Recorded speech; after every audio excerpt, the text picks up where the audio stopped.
김진의 돌직구쇼에 오신 여러분 반갑습니다. 김진입니다. 저는 오늘도 저희 돌직구쇼 오픈 스튜디오 앞에 나왔습니다.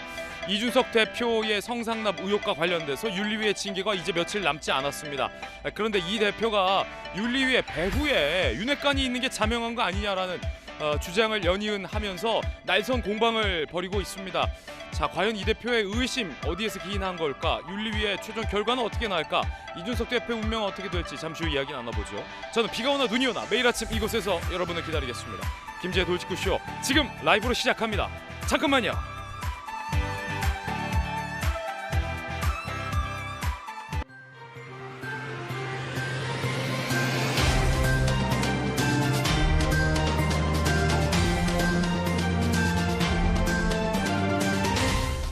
신문 읽어준 남자입니다. 윤석열 대통령이 장관 인사와 관련해서 전 정권 인사 중에 이보다 나은 사람이 있으면 좀 얘기해봐라 라고 기자들에게 이야기를 했습니다. 잠시 후에 그 장면 살펴보겠습니다. 대통령의 지지율 과연 반등할 수 있을지도 궁금합니다. 오늘 조간신문 4가지 키워드 준비되어 있습니다. 하나씩 보시죠. 먼저 첫 번째 키워드부터 공개하겠습니다. 뭘까요? 바로 이겁니다. 물가. 요즘에 물가가 왜 이렇게 올랐습니까? 시장에서 장 보기도 무섭고 주유소 가서 기름 넣기도 무섭습니다. 아니 무슨 디젤 값이 휘발유 값보다 더 비싸거나 같습니까? 이래저래 수박 한 통 값도 비싼데 물가와 관련된 기사 오늘 동아일보에 쓰고 있습니다. 함께 보시죠. 외식값도 무서워요. 30년 만에 최대 8% 껑충. IMF 그 이상으로 가고 있다라는 전망입니다. 전기, 가스료 오른 거는 여기에 반영도 안 됐다고 합니다. 물가, 생활물가 상승률은 7.4%고 6월 물가 상승률이 첫 6%입니다. IMF 외환 위기 후에 처음 보는 숫자입니다. 전기, 가스료가 다음 달에 반영되니까 서민들 살기 더 팍팍해졌습니다. 국민 고통지수라는 통계도 있는데 작성 이후 최고치를 기록하고 있다고 합니다. 윤석열 대통령의 머릿속에도 이 물가 잡는 것 이래저래 고민이 아닐 것 같습니다. 자, 이번에 두 번째 키워드 공개하겠습니다. 두 번째 키워드는 바로 이겁니다. D-1, D-1. 운명의 시간이 똑딱똑딱 다가오고 있죠. 하루 앞으로 다가왔습니다. 누구 이야기일까요? 경향신문입니다. 바로 이준석 대표. 하루 앞두고 이런 기사가 오늘 쓰였어요. 이 대표는 이거는 나를 향한 명백한 윤핵관들의 공격이다. 칼을 뽑아들었다. 어느 매체에서는 이렇게 인터뷰도 했던데, 그런데 이 같은 이 대표의 음모, 의심, 당내에서는 당을 위해 용퇴하라 이런 얘기도 나오고 있다고 합니다. 그런데 찬찬히 좀 뜯어보면 이 대표의 주장에는 다소 고개가 갸우뚱해집니다. 윤리위가 윤핵관들의 입김이 미치지 않을 뿐더러 윤리위원장 이양희 교수를 임명한 분이 바로 이준석 대표인데 어째서 윤핵관의 공격에 윤리위가 흔들리고 있다라고 판단했던 걸까요? 잠시 후에 이야기 나눠보죠. 자, 내일 과연 어떤 선택이 나올지도 궁금해집니다. 이어서 다음 키워드도 공개합니다. 세 번째 키워드는 이겁니다. 내홍. 그럼 민주당 상황은 어떨까? 여기도 난리 났습니다. 녹록지 않습니다. 함께 보시죠. 한겨레 신문입니다. 전당대회 규정을 비대위가 뒤집었어요. 전당대회 준비위원회가 전권을 갖고 사실상 전당대회 룰을 세팅했는데 비대위에서 이걸 임의로 뒤집어서 논란이 일고 있습니다. 관건은 여론조사 30%, 국민의힘에 비하면 미비한 수치이긴 한데 그 일반 국민 여론조사도 실시하지 않기로 해서 논란입니다. 사실상 현역 인기투표 양상으로 이번 전당대회 룰이 비대위에서 뒤집힌 겁니다. 이렇게 되면 개파 없는 후보들이 불리하게 되고 급기야 컷오프될 수도 있는 양상입니다. 당내에서 이재명 의원에 이어서 여론조사 2등을 달리고 있는 박용진 의원 등등이 강력 반발하고 있습니다. 잠시 후에 스튜디오에서 직접 이야기 들어보겠습니다. 자, 이어서 네 번째 키워드 공개하겠습니다. 네 번째 키워드 무엇일까요? 이겁니다. 수포. 한국일보 오늘 쓰고 있습니다. 이면의 기사 함께 보시죠. 수포. 수학 포기자였던 늦깎이 수학자가 생각의 경계를 허물며 50년 난제들을 척척 풀어서 결국 수학계의 노벨상을 받게 됐습니다. 허준희 교수가 주인공입니다. 필즈상을 수상했어요. 대단한 상입니다. 정말 대단한 상입니다. 어떻게 수학 포기자가 수학계의 노벨상까지 받을 수 있었을까? 궁금합니다.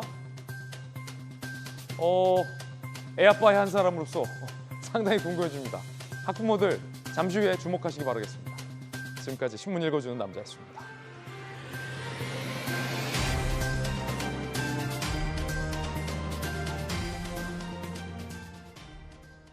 무덥네요. 푹푹 찌네요. 푹푹 찌는 듯한 무더위를 뚫고 나온 분들 소개해드립니다. 법전 들고 나온 정혁진 대표 변호사, 국민의힘 법사위 스타 국회의원 전주혜 의원 나오셨습니다. 반갑습니다. 당내 이재명 대항마로 꼽히고 있는 전당대회 도전자 박용진 의원, 그리고 전당대회 준비위원회 대변인을 맡고 있는 전용기 의원 나오셨습니다. 모두 어서 오세요. 잘 오셨습니다. 요즘 시장에서 장을 보면 정말로 주저주저하는 순간이 많습니다. 물가가 올라도 너무 올랐습니다. 생수, 우유, 김치, 계란, 라면까지 올랐고 주유소 가기도 무서워집니다. 물가 상승률이 6%를 기록했는데 이게 IMF 때 이후로 처음이라고 합니다. 윤석열 대통령의 고민도 상당히 깊다고 하는데 대책이 없다는 게 문제죠. 첫 번째 이야기 시작하겠습니다. 이 물가 어떻게 잡냐 이겁니다. 물가 잡기 총력전. 인사 참사 논란의 격앙. 자, 첫 번째 주제는 대통령은 왜 발끈했는가입니다. 대통령은 왜 격앙돼 있는가? 자, 물가 관련된 이야기도 연관이 있을 것 같아요. 대통령 이야기 좀 한번 들어보겠습니다.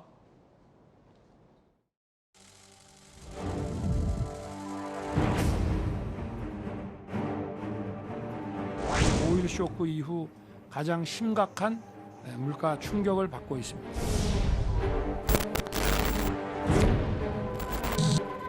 앞으로 제가 직접 민생 현안을 챙기겠습니다. 민생 현장에 나가 국민 여러분의 어려움을 듣고 매주 비상경제민생회의를 주재하겠습니다. 불효불급한 자산을 매각하고 과감한 지출 구조 조정과 공공기관 경영 효율화로 허리띠를 졸라맬 것입니다.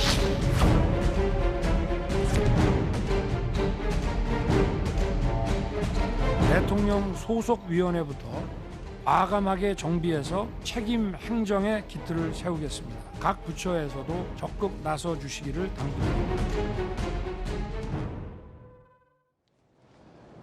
윤석열 대통령과 지금 용산 대통령 집무실의 첫 번째 고민은 바로 이 같은 높은 물가입니다. 물가를 잡아야 서민 생활에 안정이 되는데 물가를 잡자고 금리를 성급히 올렸다간 이 빚이 많은 가계 대출 부담 때문에 서민들의 생활이 또 어려워지는 딜레마적인 상황입니다. 대통령과 용산 집무실은 지금 비상 상황입니다. 가용할 수 있는 걸 총동원하겠다. 매주 비상경제민생회의를 직접 대통령이 챙기겠다. 이렇게까지 말했습니다. 두 번째 대통령의 고민은 뭘까요? 바로 지지율입니다. 물가는 안 잡히고 지지율도 떨어지고. 이유는 뭘까요? 함께 보시죠. 6월 다섯째 주 리얼미터 여론조사 결과에서 부정평가가 긍정평가를 앞지르고 있다는 것. 대통령의 고민일 수밖에 없겠죠. 50.2%가 못하고 있다. 아마 이제 글로벌한 요인 때문에 물가 상승 그리고 금리는 높아지는 것, 경제 리스크가 아무래도 이제 대통령의 부정평가에 영향을 미쳤다라는 것이 중론이겠으나 대통령 입장에서는 고민일 겁니다. 신경 쓰일 겁니다. 성공적인 나름 국외 일정까지 해외 순방까지 마치고 돌아왔는데 지지율이 오히려 떨어졌다. 당내에서는 또 이준석 대표 리스크가 지지율의 발목을 잡고 있기 때문에 대통령의 고민은 이만저만이 아닐 겁니다. 지지율과 관련된 윤 대통령의 발언 한번 들어보겠습니다. 의미가 없다. 어떤 뜻일까요? 지지율은 별로 의미가 없는 것이고 오로지 국민만 생각하고 열심히 해야 된다. 윤석열 대통령은 지지율 신경 안 쓰신다 그러기는 하던데 신경 좀 쓰셔야 되는 거 아닌가요? 그 말뜻을 좀 잘 알아들어야 되는데 상황이 어려우니까 그럼에도 불구하고 대통령에서 흔들리지 않고 동요하지 않고 내가 이 문제를 해결하겠다는 그런 책임감에서 나온 표현이지 그 신경 안 쓰는 대통령이 어디 있겠습니까? 내가 딱 중심을 잡고 이 문제 해결하기 위해서 예. 내가 노력하겠다는 그런 책임감에서 예. 그런 표현을 쓰신 거지 예. 지지율 신경 많이 쓰십니다. 윤석열 대통령의 3대 고민, 3대 걱정. 첫 번째는 물가, 두 번째는 지지율, 세 번째는 최근에 연이은 인사 문제입니다. 특히 보건복지부 장관 후보자들의 연이은 낙마가 대통령에게 가장 큰 고민거리이자 걱정, 과제이고 리스크일 겁니다. 이 부정적인 지지율 상승, 부정평가 오른데 인사도 한 몫을 했습니다. 그래서였을까요? 대통령이 굉장히 격앙된 모습을 보였습니다. 들어보시죠. 윤석열 후보자라든지 박진애 총리 또 뭐 김승희 전 후보자 같은 경우에는 부실 인사라든지 뭐 그런 네. 인사 실패라는 지적 전 정권에 그 지명된 장관 중에 이렇게 훌륭한 사람 봤어요? 또 다른 질문. 이 인사는 대통령이 책임을 진다 이 말인데 그렇습니다. 지금 이 반복되는 문제들이 보면 사전에 충분히 검증 가능한 것들이 많았거든요. 이게 다른 정권 때하고 한번 비교를 해보세요. 사람들의 반응을. 결국 기자들의 질문이 끝까지 이어지기도 전에 대통령이 격앙된 상태로 집무실로 들어갔습니다. 전재 의원님, 앞서서 이제 대통령의 세 가지 고민, 부담, 과제에 대한 이야기인데 지금 기자의 질문을 탁 끊고 전 정권이 지명한 장관 중에 이렇게 훌륭한 사람이 많냐라고 소위 발끈을 했어요. 대통령의 손가락도 굉장히 현란했고 한번 여러분이 생각을 해보라 라면서 굉장히 격앙된 모습인데 어떻게 보십니까? 뭐 어제 오전에 이제 대통령께서 이제 그렇게 발언을 하셨지만 또 오후에는 또 대통령실에서는 뭐 이러한 그 인사 부분에 대해서는 좀 더 또 문제점이 있는지 살펴보겠다는 이제 그런 또 의견을 좀 제시를 한 걸로 알고 있습니다. 그래서 대통령의 말씀과 대통령실의 메시지가 좀 온도 차이가 큰데요. 그래서 저는 이제 크게 뭐 다를 건 없다고 생각을 하는데요. 이제 대통령께서 이제 뭐 이야기하신 것은 그 나름대로 이제 본인이 그렇게 발탁한 또 윤석열 정부에서 또한 임명한 그런 뭐 장관들에 대해서는 뭐 충분한 그 실력과 역량을 갖추고 있다. 뭐 이러한 또 의사가 좀 내면적으로 있었던 거 아닌가 싶습니다. 그런데 저는 또 윤석열 정부가 그 달라야 되는 것은 공정과 상식의 회복이라고 생각합니다. 그리고 국민 눈높이에 맞는 국민 공감대에 맞는 이런 인사가 굉장히 중요하고 이러한 면에서 또 그저께 또 그 장관 후보자가 또 그 지명 그러니까 본인이 자진 사퇴를 하는 김승희 장관 후보자가 뭐 이러한 또 일을 그냥 가볍게 볼 것은 아니고요. 그래서 앞으로 더욱더 이번 인사에서 뭘 놓쳤는지를 빨리 그것을 문제점을 검증 과정에서 어떠한 좀 놓친 것이 있는지를 빨리 자가 진단을 해야 되고 또 그것을 되풀이하지 않기 위한 그러한 또 제도 개선이 필요하다 저는 예. 그렇게 생각합니다. 야당 민주당에서는 격앙된 윤석열 대통령의 발언을 매우 강하게 비판하고 있습니다. 박용진 의원님 어떻게 보셨습니까? 지금 우리 김진 기자께서 이 소개를 하시면서 세 가지 지점을 얘기했잖아요. 일단 물가, 지지율, 우리 인사 참사. 이게 정권 시작하고 2달 만에 그야말로 총체적 난국이 지금 시작이 됐어요. 근데 문제는 대통령의 인식이 정말 걱정스럽다는 겁니다. 첫 번째, 물가와 관련해서 대통령의 진단과 처방이 완전히 틀렸어요. 뭐 자산 매각이라든지 정부 지출을 축소하겠다라고 하는 얘기로 어떻게 물가를 잡습니까? 그거하고 무슨 상관인지 잘 모르겠어요. 물가와 관련돼서 인플레이션과 관련해서는 제일 중요한 게 사실 금리 문제인데 금리는 우리 한은에서 알아서 하는 거지 대통령이 아무 권한이 없습니다. 그러면 남은 건 재정 정책하고 조세 정책인데 이런 것들을 동원하거나 혹은 행정부의 힘을 어떻게 발동해서 할 건지를 고민하셔야 되는데 뭐 자산 매각하겠다 이걸로 인플레이션을 잡아요? 전 세계적으로 유례 없는 인플레이션 대책. 이게 큰일이죠. 지지율과 관련해서 기자들이 물어보니까 난 그 신경 안 쓴다. 의미 없다. 이렇게 얘기를 하시면 그거 어떻게 합니까? 그리고 그 인사 참사에 대해서 얘기했더니 너무 오만하신 거 아닌가 싶습니다. 이렇게 2달 만에 저렇게 폭주를 하시게 되면 사실은 국민들이 윤석열 정부에 대해서 갖고 있는 가장 미심쩍은 부분이 이 불안함이거든요. 잘할 수 있을까? 준비는 되어 있는지. 그런데 다른 인사도 아니라 그 사회적 모범이 되어야 할 사회부총리의 자리, 우리 교육을 책임져야 할 교육부 장관의 자리를 그래도 그 음주운전하신 분을 저렇게 앉혀놓고서는 그것도 그 청문회 패싱하고 앉혀놓고서는 뭐 이렇게 훌륭한 사람 봤냐고 얘기하시면 묻는 국민들 질문하는 기자들 얼마나 난감하겠습니까? 이렇게 하실 거는 아니라고 생각을 합니다. 지금은 대통령이 책임감을 좀 가지시고 그리고 진단과 처방을 좀 분명히 하시고 그리고 국민들이 생각하시는 그 지적에 대해서 겸허하게 받아들일 줄 아셨으면 좋겠다는 말씀을 드립니다. 예, 민주당의 우상호 비대위원장 이야기 들어보겠습니다. 자기 모순 아닙니까? 그분이 문재인 대통령 하에서 검찰총장 하신 고위급 인사 아닌가요? 자기가 자기를 디스하신 거 아닙니까? 민심을 완전히 무시하는 오만과 독선의 개탄을 금하지 않을 수 없습니다.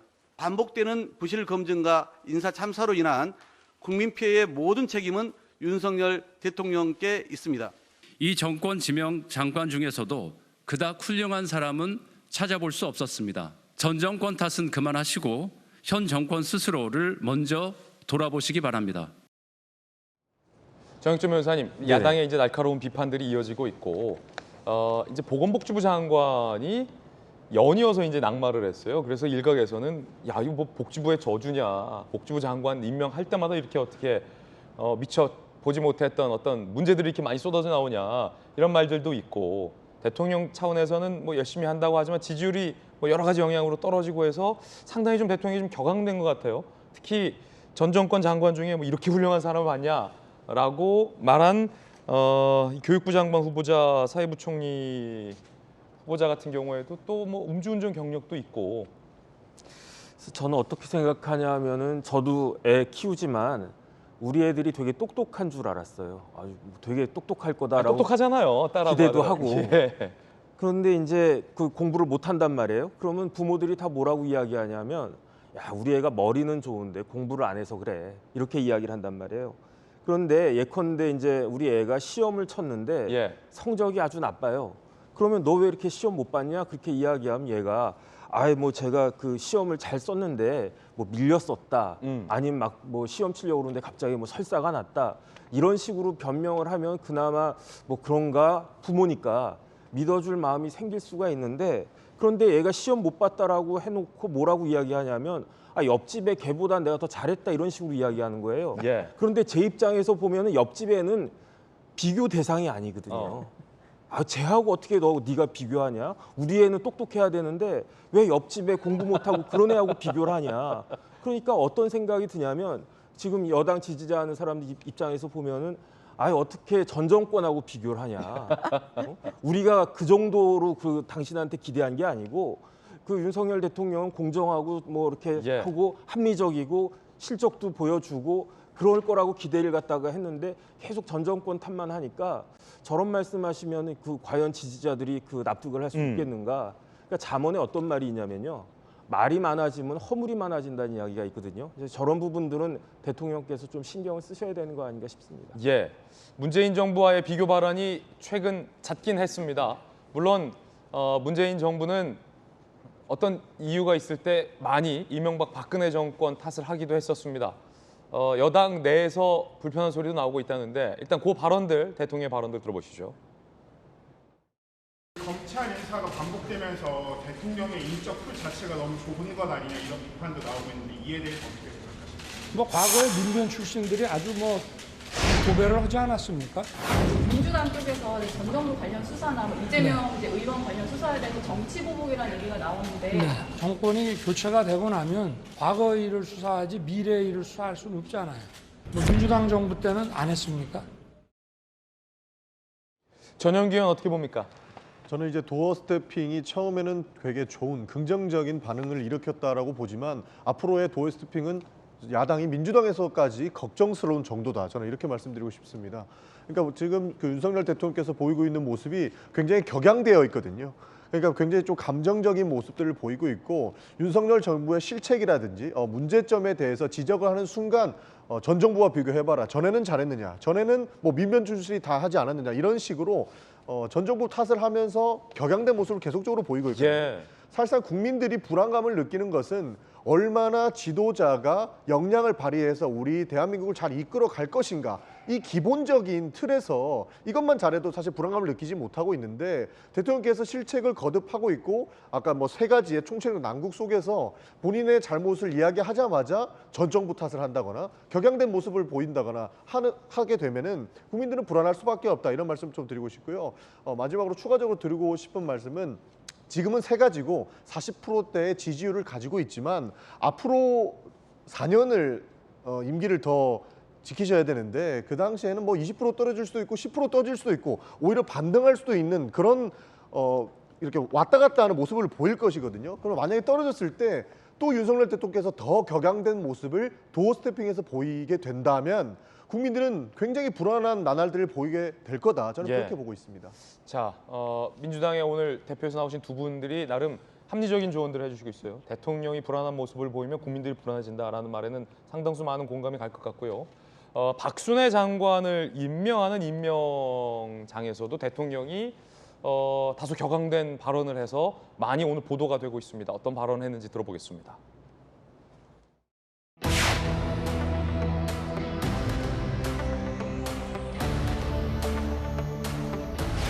임명장 박순애 국무위원회 이왕 부총리 겸 교육부 장관의 호함 2022년 7월 4일 대통령 윤석열. 뭐 임명이 늦어져가지고 언론에 뭐 또 야당의 공격받느라 고생 많이 했습니다. 소신껏 잘하십시오.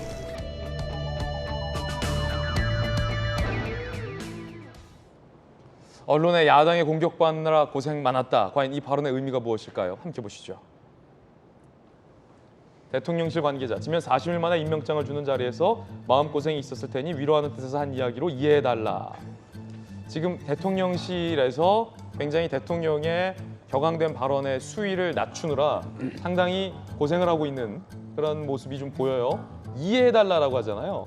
대통령실에서. 전주혜 의원님, 대변인 하셨으니까 네. 대통령실 관계자가 고생이 많군요. 저는 아무래도 이제 또 임명의 자리라 좀 열심히 해보라 뭐 그런 차원으로 저도 그렇게 이해가 됩니다. 정말요? 예. 그런데 이제 박순애 장관 같은 경우는 이제 또 뭐 음주량이 좀 수치가 높았죠. 그래서 이제 그런 부분에 있어서 좀 사회적 비난이 있었던 것은 또 저희가 겸허히 수용을 해야 될 것 같고, 물론 또 뭐 전 정권에서도 뭐 음주운전 이력이 있음에도 불구하고 또 장관 임명이 되신 분이 있고, 또한 박순애 후보자가 또 전 정권의 뭐 인사 기준, 뭐 저희 윤석열 정부랑은 또 다른 인사 기준이다만 뭐 거기에 뭐 또 허용 배제 대상에 또 포함되지는 않는 분이시긴 합니다만, 뭐 그래도 그 국민들이 가지고 있는 이러한 비판에서는 저희는 경청할 필요가 있다고 생각합니다. 그리고 아까 좀 첨언해서 이제 말씀을 드리면, 대통령께서 뭐 지지율에 신경을 안 쓴다, 이것은 뭐 국민들이 어떻게 생각하느냐에 신경 안 쓴다, 이제 그런 의미는 아니고요. 저도 이제 선거 과정에서 뭐 대통령을 계속 수행을 했지만, 그러니까 일희일비하지 않겠다, 이제 그런 거거든요. 뭐 지지율 올라가면 좋아하다가 또 지지율 떨어지면 또 뭐 굉장히 또 기분 나빠고 그런 건 아니고, 정말 그 국민들을 위한 것이 어떤 것인지, 경책에 따라서는 국민들의 반대가 있음에도 불구하고 국가의 이익을 위해서 또 필요한 정책을 할 수도 있는 그런 것이기 때문에, 또 그런 차원에서 일희일비하지 않겠다, 좀 그런 차원으로 저는 좀 이해를 하고 있고요. 아무래도 이제 지지율이 좀 안 좋아지는 것은 경제 문제가 크죠. 이게 뭐 전반적으로 또 세계 전체적으로 경제가 안 좋기 때문에 그런 영향도 크고, 또 그러다 보니까 어제 그 위원회, 뭐 대통령 직속위원회랄지 아니면 정부 산하위원회를 좀 슬림하겠다. 저는 그것은 아까 뭐 박용진 의원님께서 어떻게 뭐 물가를 어떻게 대통령이 이제 잡을 수 있냐 이런 말씀하시는데, 그래도 뭐라도 좀 그 물가 아니면 경제 회복을 위한 어느 정도의 노력은 당연히 해야 되기 때문에, 그런 차원에서 너무 그 늘어난 그 위원회, 문재인 정부에서 한 73개가 이제 늘어났다고 좀 하지 않습니까? 그래서 이제 그런 것이 얼마나 효율적으로 또 진행이 됐는지, 운영이 됐는지를 점검을 하고 정부부터 좀 슬림화하는, 당연히 그런 노력을 기울일 필요가 있고, 그런 차원에서 좀 이 정부 산하 그 위원회나 대통령 직속 그 위원회는 당연히 이것은 빨리 그 진단을 해서 구조조정할 필요가 있다 이렇게 생각합니다. 예, 첫 번째 이야기 전해드렸습니다. 오늘 대통령의 출근길에 어떤 발언을 할지도 저희가 현재 취재 중에 있으니 대통령 출근길 발언이 들어오면 바로 보도해드리겠습니다. 자, 이번엔 저희가 준비한 두 번째 이야기 본격적으로 시작할 텐데 오늘이 7월 6일입니다. 예고됐던 국민의힘 윤리위의 징계 여부 결정이 7월 7일입니다. 그러니까 하루 앞으로 다가왔습니다. 이 대표는 며칠 전부터 SNS 활동을 접고 자중하는 모습을 보이다가 어제부터 윤 핵관들을 향해서 용산을 향해서 날선 칼날을 섞인 발언들을 쏟아내고 있습니다. 자, 그 이야기 지금부터 시작하겠습니다. 다시 윤 핵관 직격탄 윤리위 D-1 폭풍전야. 이준석 대표가 며칠 잠잠하다 윤리위의 배후에 윤 핵관이 있는 거 아니냐. 윤 핵관들에 의해서 주도적으로 나를 공격하고 있다. 까마귀 날자 배가 왜 떨어지겠냐라는 발언들을 쏟아냈습니다. 급기야 대통령 용산 집무실을 향한 용산 스태프들을 향한 비판의 말도 서슴지 않았습니다. 이 대표의 이야기 들어보시죠. 대통령께서 당무에 개입한 징후가 없다 이렇게 확실히 말씀드릴 수 있고 윤리 징계 절차가 시작된 이후에 혁신위에 대한 공격도 그렇고 우크라이나 간 것도 무슨 제가 사적인 일정을 간 것처럼 공격이 들어오고 이런 것들은 윤리위와 관계없이 윤핵관이라고 하는 세력 쪽에서 들어오는 게 명백하지 않습니까? 기회인지 모르겠습니다만은 그러니까 윤리위가 이러고 있는 김에 우리가 하자 까마귀가 날았는데 배가 떨어졌어요. 윤리위가 하루 앞으로 다가왔습니다. 이준석 대표는 상당히 의심스러운 눈길로 이 국면을 바라보고 있는 것 같습니다.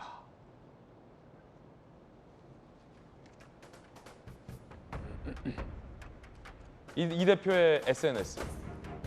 소위 윤핵관, 윤심이 이준석을 손절했냐? 라는 논란과 관련해서 손절이 웬말 익절이다. 이익 보고 손 떼는 것. 토사구팽. 사냥이 끝나자 사냥개를 버린 거다. 라고 이 대표는 발끈하고 나섰습니다. 자, 정혁진 변호사님. 이 대표는 정말로 지금 뭔가 일촉즉발이기 때문에 이 대표야말로 되게 격앙돼 있는 상태예요. 윤리를 하루 앞두고 윤핵관이 배후에 있고 그쪽에서 나를 들어오고 있다. 우크라이나 가는 것, 혁신위에 대한 비판, 뭐 최고위의 배현진, 그다음에 윤리위에 다 이제 윤핵관이 있다라는 건데 좀 상황을 객관적이고 냉철하게 살펴보면 사실 윤리위가 구동하는 이 프로세스가 윤핵관의 입김이 작용할 수 없는 구조고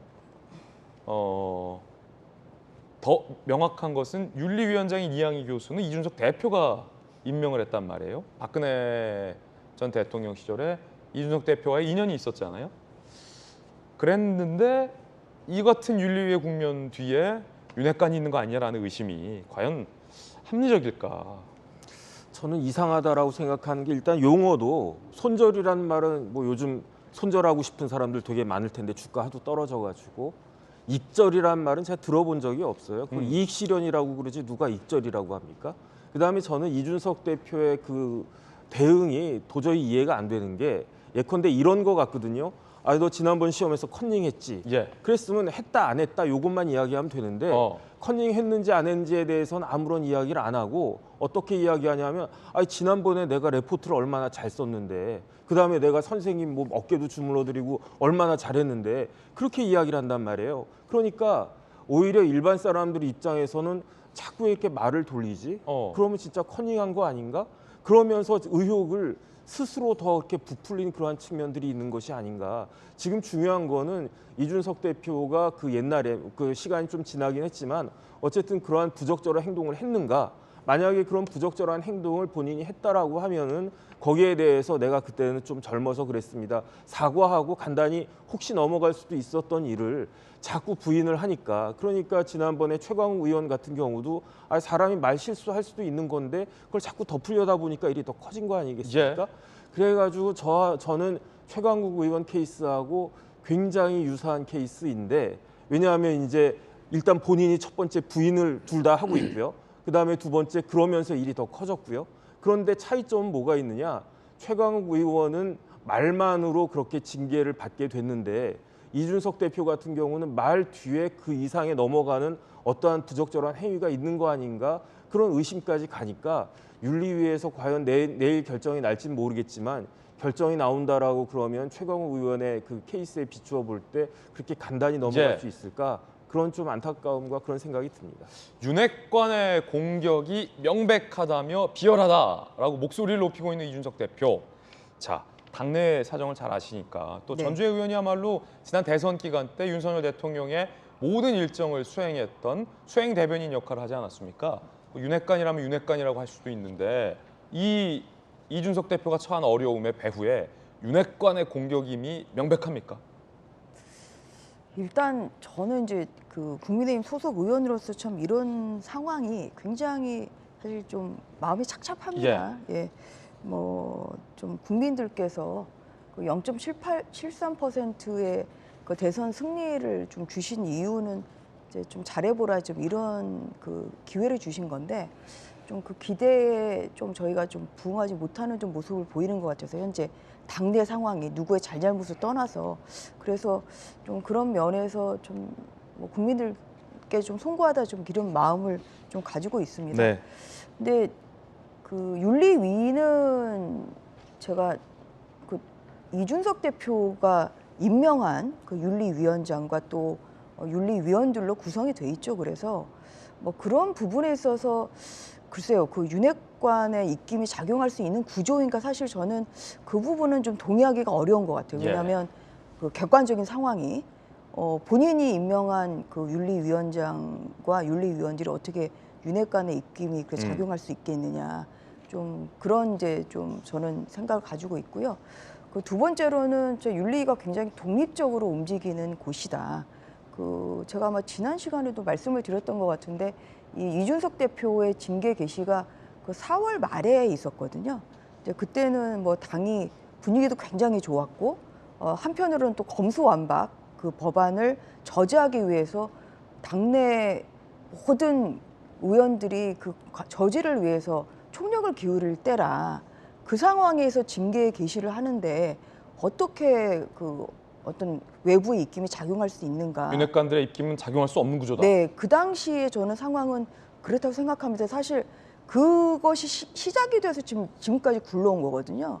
그래서 그런 것을 돌이켜 볼 때 윤리위가 독립적으로 그러니까 그 개시 결정을 잘했느냐 못했느냐를 떠나서 그 개시 결정을 내린 것 자체는 윤리위가 독립적으로 저희는 판단했다고 생각을 하고 있고요. 그렇게 된 이상 독립적인 판단을 할 수 있도록 당 내외에서 독립성을 좀 지켜주는 윤리위가 독립적으로 판단할 수 있는 그러한 환경을 만들어주는 것이 굉장히 필요하다.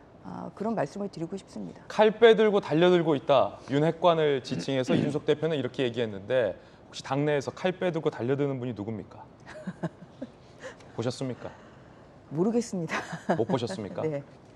이제 내일 윤리위 결과가 이제 나오면 이제 거기에 따라서 좀 당이 이제 그 어떤 결정이 나오느냐에 따라서 또 이 소란함이 좀 진정이 될 수도 있고 아니면 이제 훨씬 더 큰 당의 좀 문제로 그렇게 커질 수도 있고 그래서 지금 저희가 뭐라고 예단할 수는 없는 것이고요. 내일 결정은 나옵니까? 결정을 그래도 내려야 된다고 생각합니다. 이게 2주 전에 윤리위원회가 또 열렸고 그때 또 2주간 2주 후에 결정하기도 분명히 이양희 위원장이 그렇게 이야기를 하셨거든요. 시일이 많이 지나고 있어요. 그래서 일단 그렇게 윤리위원회에서 발표를 했기 때문에 아마 내일 결정은 될 것으로 생각을 하고 사실 뭐 이것을 또 계속 늦춘다고 하면은 당이 더욱더 뭐 근거 없는 뭐 이런 억측으로 둘러싸이는 이런 형국이 되기 때문에 내일은 저는 결론을 내리는 것이 좀 좋겠다고 생각을 하고 어떤 결정을 내리더라도 저희는 윤리위원회의 판단은 존중을 해야 된다. 그리고 그 이후에는 당이 빨리 안정을 찾는 방향으로 그렇게 좀 뭉칠 필요가 있다. 좀 그런 방향으로 가야 될 것 같습니다. 같은 청년 정치인인 전용기 의원, 당 소속은 다르지만 이 대표가 굉장히 수재잖아요. 하버드를 나온 천재 수재인데 이 윤리위의 구조나 이런 것들을 모르지 않을 터인데 혹여 윤리위가 내릴지 모를 내일 징계 결과를 앞두고서 배후에 윤핵관이 있다, 윤리위가 공정하지 못하다, 객관적이지 못하다, 누군가가 날 음해하라는 거다, 이건 어떤 일종의 음모다라는 이야기를 계속 반복해서 내일 내려질 윤리위의 결과를 흔들고 불복하고 거기에 신뢰도에 흠집을 내기 위한 전략이 아니냐. 당 내부에선 이렇게 전망하는 사람도 있더군요. 어떻게 보세요, 전윤기 의원은? 마지막까지 자기 편을 한 명이라도 더 만들기 위한 그런 전략이 아닐까. 여론전이다. 네, 그렇게 보고 있습니다. 왜냐하면 윤핵관들이 나를 공격하고 있고 나를 좀 지켜달라라는 의미가 내포되지 않았을까, 저는 그렇게 보고 있는데요.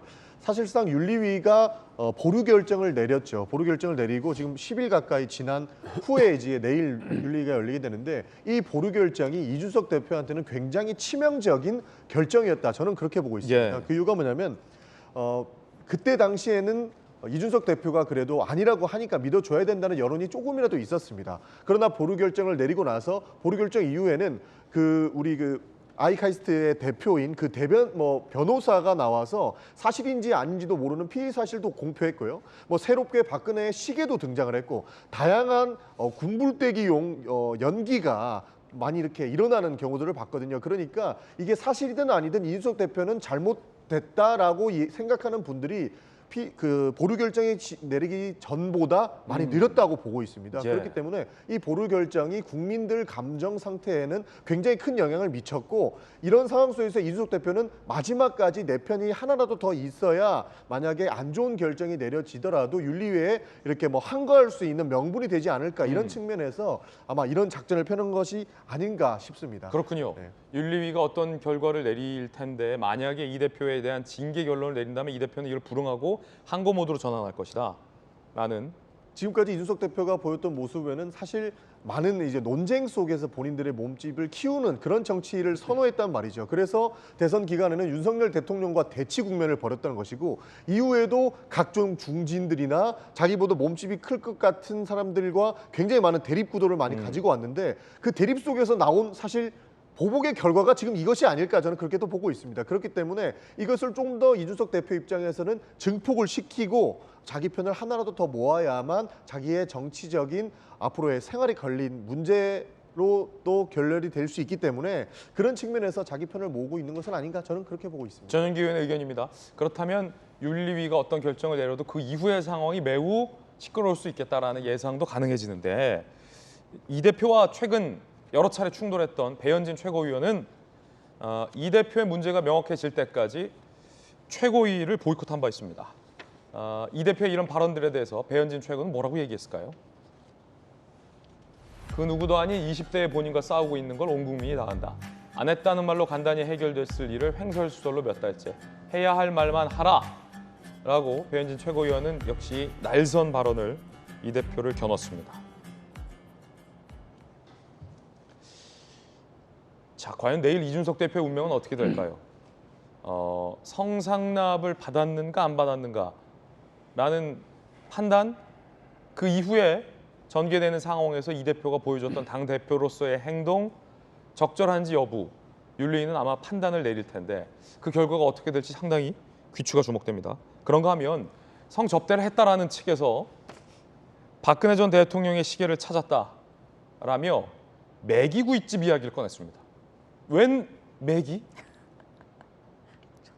김성진 대표로부터 받아서 보관하고 있던 박근혜 대통령 시계 사진을 저에게 보내왔습니다. 시계를 받은 날이 8월 15일 광복절 날 이준석 대표가 더에서 성접대 받은 그 룸사롱. 이준석이 알 거예요. 매기구이집이 역사적인 장소더라고요. 네. 진술 너무 구체적이고 너무 생생해서 이준석은 그 8월 15일 날 매기구이집 욕쟁이 아저씨 기억하면 아마 다 기억날 거예요. 그 자리에서 시계, 박근혜 대통령에 대한 청탁까지도 다 이루어졌다. 8월 15일 날 기차 타고 내려온 이준석의 까만색 백팩 안에 들어있는 시계를 전달을 받았다. 이게 팩트입니다. 매기구이집의 욕쟁이 아저씨. 약간 북한의 난수방송 같기도 해요. 정영진 변호사님. 매기구이집을 이 대표가 알 거다. 욕쟁이 아저씨를 알 거다. 그 매기구이집이 굉장히 역사적인 장소이다. 그리고 그 이후에 성 접대가 이루어졌고 그리고 그 이후에 이 대표의 까만 백팩 안에 박근혜 전 대통령의 시계가 있었고 그걸 전달받았고 박 전 대통령에 대한 청탁이 있었고 그 시계를 최근 찾았다. 이준석 대표가 받은 이게 김성진 대표 측의 주장인데 매기구이집이 지금 뭔 얘기입니까? 근데 일단 저도 잘은 모르겠는데 만약에 갈비집이었다. 그러면은 이준석 대표가 기억하기가 쉽지 않았을 수도 있죠. 흔하니까. 그런데 요즘 매기 하는 집 그렇게 제가 못 봤거든요. 매기도 구워 먹습니까? 저는 구워 먹어본 적이 없는데. 보통 매기는 매운탕을 많이 하는데. 그렇죠. 탕으로 많이 먹죠. 민물 매운탕. 네네. 매기 구이.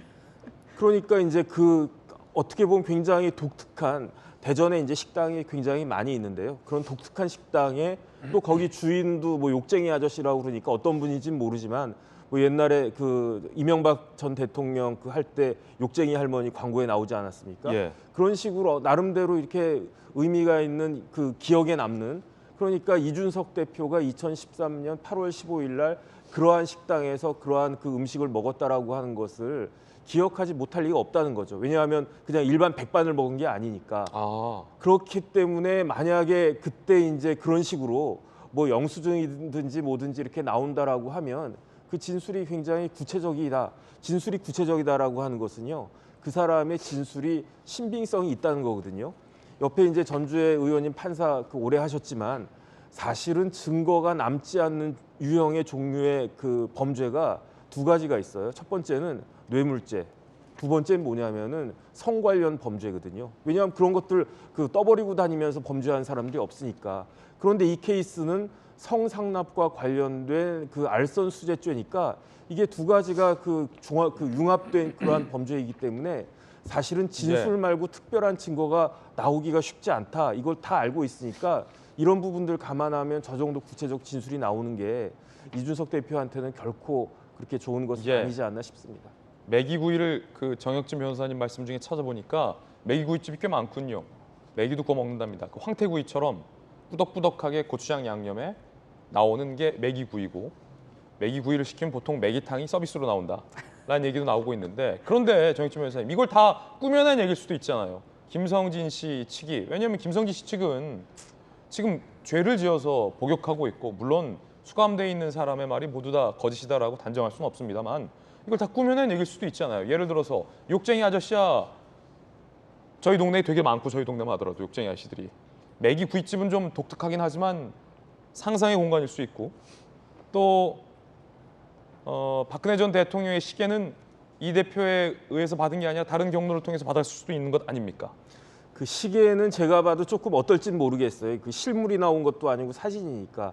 하지만 저렇게 이야기하는 거는 일반적으로 저렇게까지 구체적으로 이야기하는 경우는 많지 않기 때문에 만약에 제가 꾸며낸다라고 하면 뭐 설렁탕집이나 백반집이나 일식집이나 이런 데를 이야기하지 굳이 이제 매기구이가 뭐 그렇게 저는 50년 넘게 살아보면서 매기구이 먹어본 적이 없거든요. 그러니까 그런 좀 특별한 그러한 이야기를 하는 것은 나름대로 더 신빙성이 있는 것이 아닌가 개인적으로는 그렇게 판단이 됩니다. 예, 물론 아직 무엇 하나 예단할 수는 없다라는 말씀드리겠습니다. 그런가 하면 이 김성진 씨 측이 경찰이 성매매 여성의 사진을 갖고 있고 확인 결과 맞다라고도 주장을 했습니다. 한번 들어보시죠.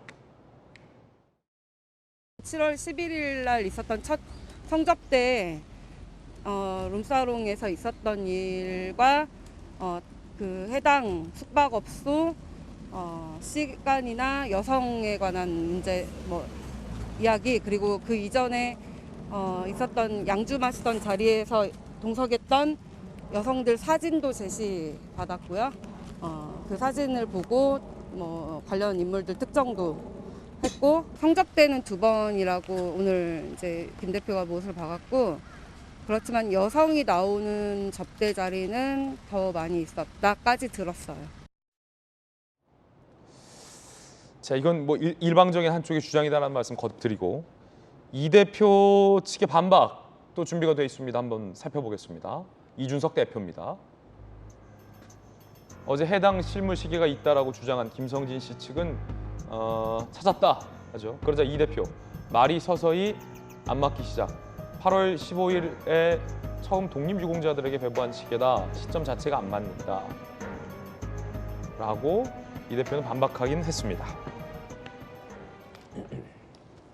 박용진 의원님, 네. 윤리위의 징계 여부가 만일 내일 내려진다면 그 이후의 상황이 꽤 시끄러울 수 있겠는데요.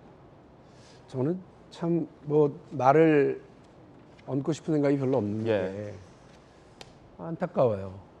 저 뭐 여러 차례 제가 말씀드렸습니다만 이준석 대표뿐만이 아니라 우리 정치 전체, 우리 사회 전체 청년 정치에 많은 기대를 하고 응원을 하고 기회를 더 줘야 되고 발언권을 줘야 되고 결정권을 줘야 된다고 생각하는 사람으로서 사실 이준석 당대표의 그 부상이 민주당으로서는 큰 위기였고요. 정권을 잃고 하는 데에 어떤 그 바람을 몰고 오는 그 시작이었던 것을 다 기억할 겁니다. 민주당으로서는 아프지만 우리 정치 전체는 꽤 신선한 바람이었어요. 근데 이준석으로 대표되는 청년 정치의 한 흐름이 예. 이제 이렇게 성삼답 의혹으로 또 이 그 뭐 매기가 등장하고 시계가 등장하고 이렇게 하는 어떤 뭐 치졸한 어떤 정황 싸움 이런 것으로 지금 가고 있고 게다가 이준석 당대표의 입에서 위기에 놓여 있는 한국 경제를 어떻게 해야 된다 그리고 대통령의 이런 그 국가와 정부 운영을 이렇게 돕겠다라고 하는 말이 나오는 게 아니라 엊그저께인가 제가 들었던 말 중에 참 심각한 말이 나같이 여론 선동 잘하는 사람이 흑화돼서 다니기 시작하면 그거 감당할 수 있겠냐라고 얘기하는 말을 들으면서 너무 속이 안 좋더라고요. 그러니까 결국 자기를 건드리면 어떤 부담이 나타나는지를 협박하는 협박 정치로 이제 가버리고 이게 지금 우리가 기대했었던 청년 정치의 한 흐름의 끝인가 하는 그런 아쉬움이 상당히 들어요. 이준석 당대표가 지금 선택할 수 있는 선택지는 거의 없다고 저는 생각을 합니다. 그리고 이준석 당대표가 아마 본인이 이렇게 경고하고 예고하고 있는 것처럼 본인에게 어떤 정치적인 타격이 오게 되면 그걸 고스란히 그냥 받아들고 숙고의 시간을 갖는 것이 아니라 아마 엄청나게 그 여당 안에서 그리고 우리 정치 안에서 안 좋은 모습들을 계속 생산해내거나 대립을 만들어낼 가능성이 많아 보입니다. 진짜 안타깝고 여당에서 할 수 있다면 그리고 여당의 어떤 중재자의 역할을 하실 수 있는 분이 있다면 이거 하루빨리 정리하는 것이 여당을 위해서도 우리 정치를 위해서도 국민들을 위해서도 맞다고 보고요. 더 이상 이게 질질 끌려가지 않기를 바랍니다. 그리고 이준석 당대표의 이 정치가 여기서 끝날 건지 아니면 더 가게 될 건지는 모르겠지만 저는 이준석 당대표도 멀리 왔으면 좋겠고 그래서 우리 정치에서의 청년 정치의 이 중요한 기로에서 현명한 선택들을 좀 하기를 바랍니다. 여당 안에 불협화음이라서 민주당이 그거 보고 즐긴다? 저 그렇게 생각하지 않습니다. 예. 이 대표가 지난달 12일에 이런 발언을 한 걸 언급을 해서 소개를 해드리면 제가 흑화하지 않도록 만들어 주십시오. 제가 흑화하면 그것도 재밌을 겁니다. 저같이 여론 선동 잘하는 사람이 흑화해가지고 그러고 다니면 어떻게 되는지 기대도 될 겁니다. 라는 발언을 했는데 당내에서는 굉장히 부적절하다라는 평가가 나옵니다. 내일 있을 윤리위 하루 앞두고 분위기는 어떻습니까?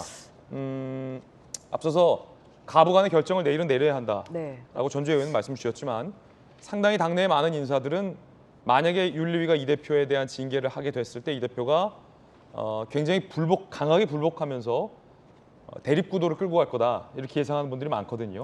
근데 이제 이게 약간 본질이 좀 너무 좀 이렇게 확대된다는 느낌이 드는 게요. 이번에 그 윤리위의 징계 회부가 된 것은 이런 뭐 성상담이 있었냐 없었냐 사실 그건 아니거든요. 이제 그 뭐 증거 인멸을 이제 그런 시도를 했느냐, 이제 그리고 이제 그것을 교사를 했는데 사실 이제 그게 쟁점입니다. 예. 이제 거기에 따른 뭐 각서가 있다는 거는 뭐 다수의 언론에 지금 나오고 있고 식견을 내려보내서 또한, 7억 원의 투자 약속을 각서를 써놓은 것. 네, 그리고 또 뭐 관련해서 뭐 녹취록 뭐 이런 것은 지금 언론에 있다고 그렇게 이제 보도가 되고 있기 때문에 내일 윤리위에서는 이 성상납이 있었느냐 없었느냐 사실 그것을 윤리위에서 판단할 지금 상황도 그럴 정도의 무슨 수사 기록을 지금 받아볼 수는 없는 상황이기 때문에 윤리위가 수사기관도 아니고요. 그래서 그것까지 밝히기는 사실 어려워요. 그리고 그런 그 행위 자체가 이제 품위 손상에 해당하느냐 아니냐 이제 그게 이제 가장 중요한 것이기 때문에 이제 그 부분에 좀 국한해서 좀 볼지 않겠냐 저는 그렇게 생각을 하고 있습니다. 그런데 자꾸만 그 이제 그 아이카이스트 그 김성진 대표의 이제 그 변호인은 성상납이 있었냐 없었냐 이제 이런 것이 되다 보니까 굉장히 좀 더 쟁점이 흐려지는 좀 면이 좀 있는 것 같고 한편으로는 또 이준석 대표는 좀 그 부분에 있어서 떳떳하다 본인은 그렇기 때문에 내가 증거 인멸을 왜 교사하겠냐 이런 또 주장도 하고는 있습니다. 그런데 뭐 이 성상납이 있었냐 없었느냐를 가리기는 지금 물리적인 또 시간적인 여러 가지 한계가 있기 때문에 좀 내일은 이제 그것보다는 이 각서 행위의 작성에 이준석 대표가 관여를 했는지 그리고 이 각서 행위로 인한 어떠한 그 품위 손상 유지가 그러니까 품위를 손상한 그런 행위로 볼 수가 있는데 사실 이 두 부분이 저는 가장 중요할 거라고 생각을 하고요. 뭐 이 부분에 이제 좀 초점을 맞출 수밖에 없지 않나 하는 좀 생각을 하고 있습니다. 저는 그래서 사실 이준석 대표가 이번 윤리위의 징계를 피해 나가기는 좀 어렵지 않을까 하고 조심스럽게 징계가 나오리라고 예상하시는군요. 아마 징계가 나올 것 같습니다. 사실 방금 전주현 의원께서 이 사실들이 왜곡이 됐다라고 말씀을 주셨는데 저도 그 부분에서 어느 정도 동의하는 바가 있습니다. 무엇이 문제냐면 이준석 대표가 지금까지 SNS 정치를 하면서 뭐 흑화 이야기도 했고 당에서 굉장히 부적절한 발언들이다라고 이야기할 정도의 발언들을 굉장히 많이 쏟아냈다 이거죠. 그러니까 성상납의 유무와 상관없이 이준석 대표는 이번 논란을 통해서 국민의힘에는 씻을 수 없는 상처를 준 거는 사실입니다.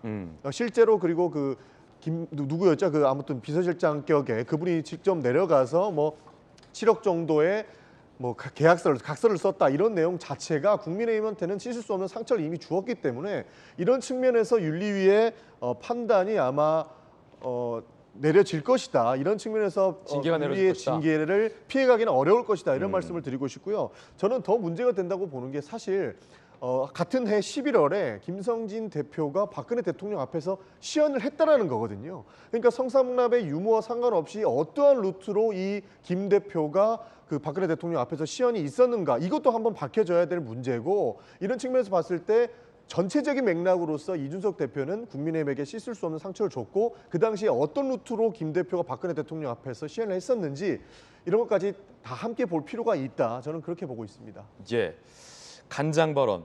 이 간장 발언도 윤리위에 제소가 됐다. 추가적으로 이 뉴스도 보도되고 있습니다. 이 대표의 운명의 날 과연 어떻게 될지 귀추가 주목되고요. 이번엔 저희가 준비한 세 번째 이야기인데 민주당은 상황이 어떨까? 여기도 뭐 만만치 않습니다. 주제 공개하죠. 난리 났습니다. 박지원은 마이웨이. 전당대회 준비위원회가 세팅한 룰을 비대위가 뒤집어서 계파별로 비대위를 향한 비판의 목소리들을 쏟아내고 있고요. 어떻게 되는지 이야기 살펴보죠. 먼저 박지원 전 비대위원장이 폭로와 비판을 이어가고 있죠. 최강욱 의원을 징계해야 된다라고부터 포문을 과거에 열었던 박지원 비대위원장이 이재명 의원의 당대표 출마를 강하게 비판하며 내가 당대표가 되겠다, 전당대회에 나가겠다라고 했지만 우상호 비대위원장의 비대위가 그 출마를 막았습니다. 그러자 박지원 비대위원장이 나에게 피선거권이 이미 있다라며 당대표 출마를 강행하겠다라고 밝혔고 여기에 그치지 않고 이재명 의원의 입김이 있었던 거 아니냐라는 의혹마저 제기하고 있습니다. 함께 보시죠. 결국 박지원 전 비대위원장의 주장은 박지원을 막으려는 자 누구냐. 비대위의 결정에 저희가 있다라는 의심 같아요. 나에겐 피선거권이 있다. 당대표 출마 자격 입당 6개월 안 됐잖아 라고 우상호 비대위원장이 막았죠. 출마 못해. 그러자 박지원, 나는 피선거권을 부여받아 당헌에 의해 선출된 비대위원장이었고 당은 피선거권을 박탈한 적이 없다. 명확한 유권 해석 없으면 후보 등록할 것이다. 강행!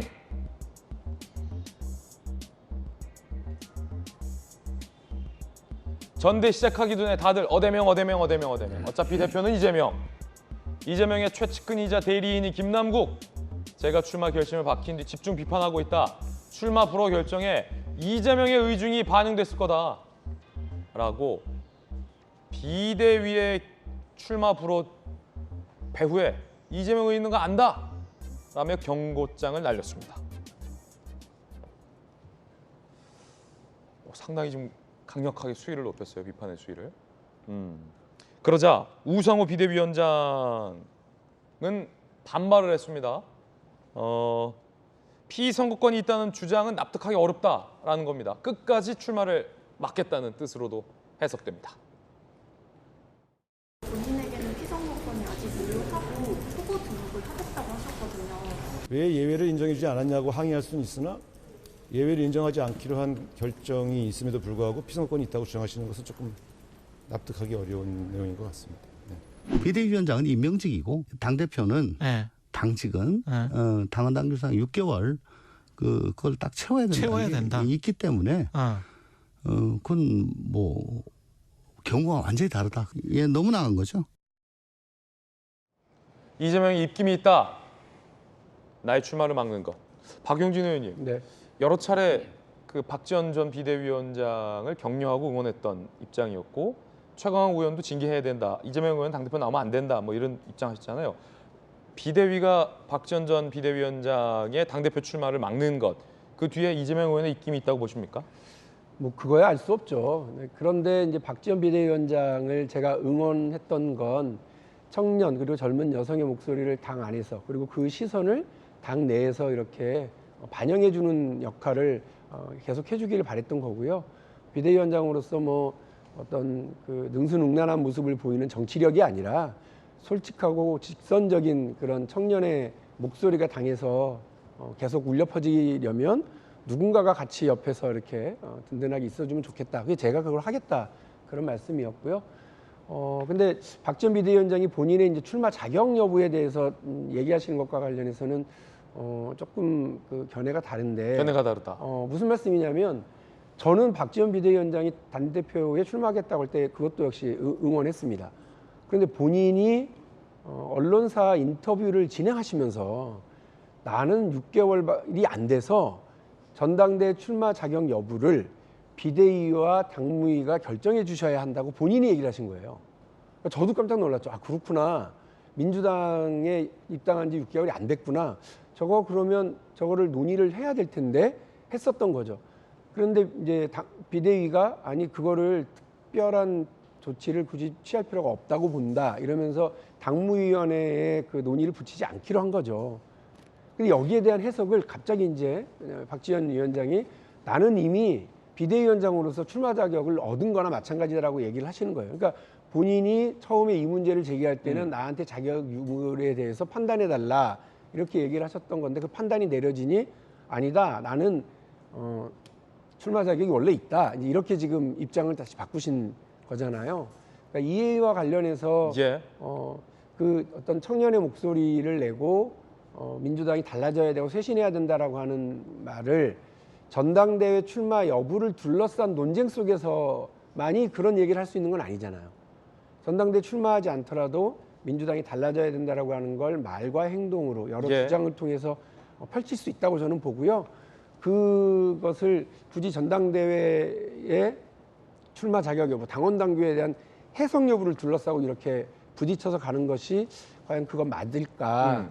여전히 박지원 비대위원장을 응원하지만 그 어떤 그 자기가 원하는 그런 논쟁의 장을 열어나가는 그 장소 선택은 조금 다시 생각해 보시는 건 어떨까 이런 생각입니다. 당원 당규에서 자격이 안 된다. 납득해야 한다라는 박용진 의원의 의견이었습니다.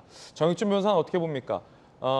당원 당규상 6개월의 자격이 있어야 하는 것은 명백한 팩트인데 비대위가 예외를 적용하지 않겠다라고 하는 것은 정치적인 해석의 영역이거든요. 민주당 내에서도 일각에서는 박지원의 출마를 막은 것은 정치적인 해석으로 보고 있는 분도 많은데 이제 박지원 비대위원장 같은 경우는 그거를 뒤에 이재명의 입김이 있는 거 아니냐 이런 의심으로 지금 하고 있는 거거든요. 박지원 전 비대위원장의 출마를 의도적으로 막았다라고 보십니까? 제 생각에는 뭐 의심은 할 수 있을 것 같은데 의심은 의심인 거고 실질적으로 규정은 규정인 거죠. 제가 이제 민주당 당직 선출 규정 10조를 갖다 보니까 거기에 이제 피선거권 관련된 규정이 있어요. 어떻게 되어 있냐면 당대표 및 최고위원의 피선거권은 권리 당원에게 있다. 이렇게 되어 있단 말이죠.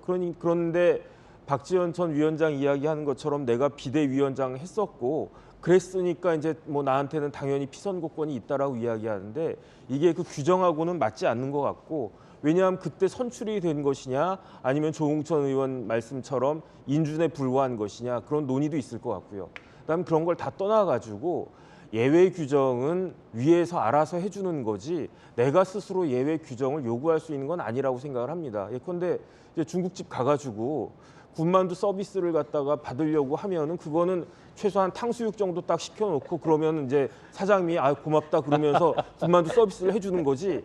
아 기껏 짜장면 시켜놓고 아 왜 사장님 나한테 군만두 안 주세요? 이렇게 이야기하는 건 말이 안 되지 않습니까? 예. 그러니까 이제 당에서 아 저런 사람 우리 당 대표나 이런 걸 꼭 필요하다. 그러니까 피선거권을 아주 예외적으로 인정을 하겠다. 예. 이러면 오케이겠는데 본인이 스스로 나서가지고 아 나한테 예컨대 제가 민주당 지금 들어가가지고 당 대표 나갈 테니까 피선거권 주십시오. 그러면은 저랑 그거하고 차이는 있겠지만 그게 뭐 규정상으로는 결정적인 차이는 없는 거다 그렇게 생각하기 때문에.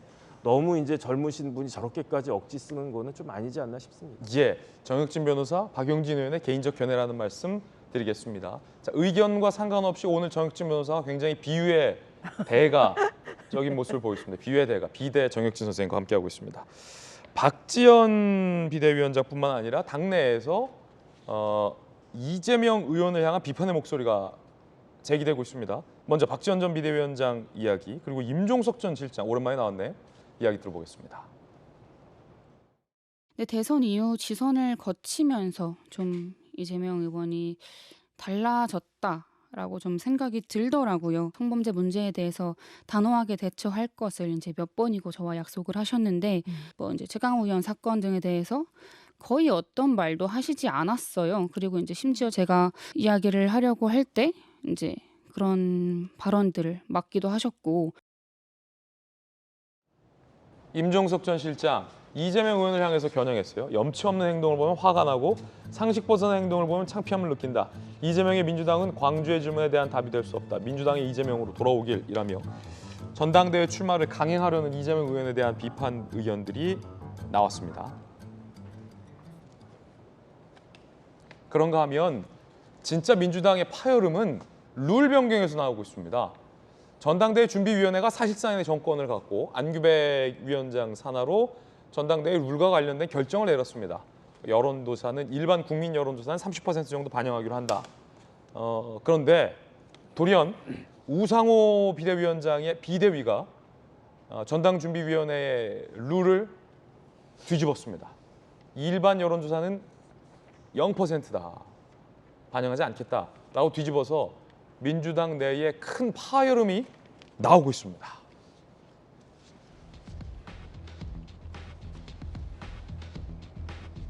그제 오전 전당대회 준비위원회에서는 국민 여론조사를 30% 반영하겠다. 중앙위는 70% 결정을 했어요. 그런데 비대위가 그날 오후 잉크가 마르기도 전에 그렇죠? 국민 여론조사는 무슨 중앙위원 100%로 하자. 그러니까 당내 결정으로 하자. 국회의원 현역 지자체장들 500여 명인데 이번 선거에서 지자체장들 많이 없어졌으니까 사실상 국회의원들의 인기 투표를 결정하겠다라고 비대위가 돌연 전당대회 준비위원회의 결정을 뒤집습니다. 요는 일반 국민 여론조사를 반영하지 않겠다는 겁니다. 그러자 안규백 전당준비위원장은 항의를 하며 던졌어요. 위원장 자리를. 그런 상황입니다. 각종 반발들이 나옵니다. 들어보시죠. 그럼 이런 전대 룰이라고 한다면 이재명 의원도 나와서 얼마든지 컷오프가 될 수 있습니다. 이재명을 지지하는 사람은 권리당원들과 국민들이 지지하는 것이고 당내에는 철저히 비주류거든요. 당내에서 이재명을 지지하는 개파나 그룹이 없으면 이재명 그냥 컷오프입니다. 충분한 논의 없이 독단적으로 졸속 의결한 비대위의 결정을 거두고 모든 당원이 참여하는 전당원 투표를 요구합니다. 이렇게 되면 쉽게 말해서 일반적인 국민 대중의 지지를 얻고 있는 후보는 불리해지고 당내에 특히 현역 의원들 사이에 개파를 중심으로 입김을 쓸 수 있는 이 계파의 입김이 매우 중요해집니다. 그렇기 때문에 각 계파별로 셈법이 굉장히 지금 복잡해지고 있습니다. 친이재명계는 친이재명계로 계산기를 두드리고 있고 친문은 친문대로 지금 계산기를 두드리고 있습니다. 역설적으로 계파가 없는 당내 소장파 의원은 한없이 불리해지죠. 예를 들어 박용진 의원 같은 경우는 당내에서 일반 여론조사가 이재명 의원 다음으로 가장 많이 받는 여론조사가 나오고 있는데 계파가 없기 때문에 컷오프 될 수도 있는 상황인 거고, 전당준비위원회 대변인이 전용기 의원인데 전준희가 정권 가든 건 아니었어요? 룰 세팅 30%까지 했는데 비대위가 뒤집었으면은 전당대회 준비위원회를 완전히 무시한 거 아닙니까? 저희는 전당대회 준비위원회를 무시한 것으로 보고 있습니다. 그래서 그날에 바꿨어요. 안규복 위원장께서 전격적으로 사퇴를 표명하셨고요. 전준희 내부에서도 이것은 잘못된 결정이다라고 비대위원회에 항의를 하고 있는 상황입니다. 비대위가 왜 그런 걸까요? 비대위에서는 뭐 걱정이 있었을 것 같습니다. 다양한 의견들을 들었을 텐데요. 일단은 그 국민 여론조사 30%를 넣는 것이 마치 인기몰이식, 그러니까 인지도 싸움으로 변질될 수 있다라는 명분이었던 겁니다. 그러나 전당대회 준비위원회에서는 사실 2주간의 가까운 수기 과정을 거쳤던 것이고 어떻게든 국민들의, 그러니까 당신보다는 민심을 먼저 받들이는 혁신하는 민주당이 되어야 된다라는 것으로 사실 저희가 30%를 넣은 것입니다. 그런데 이것을 이제 혹시나 인기 투표에 연연하지 않을까 하는 걱정 때문에 최고위원회, 그러니까 중앙위원회 100% 룰로 다시 변경을 한 것인데 전당대회 준비위원회에서는 이것을 받아들일 수 없다라고 반발하고 있는 상황이고, 우상호 비대위원장께서 밝혔듯이 오늘 당무위에서 한 번 더 논의를 해보겠다라고 이야기를 하고 있는 것입니다. 비대위가 뒤집은 걸 두고 다양한 해석이 나옵니다. 아직까지 계파가 입김이 센 친문이 이재명 의원을 견제하기 위해서 이렇게 작용한 거 아니냐라는 의심도 나오고, 반대로 이재명 의원을 향한 일반 여론조사 반응이 상당히 좀 불리해져서 이 불리함을 제거하기 위한 이재명 의원 쪽에 입김이 들어간 거 아니냐라는 의심도 반대로 나옵니다. 물론 김남국 의원은 반발하고 있고,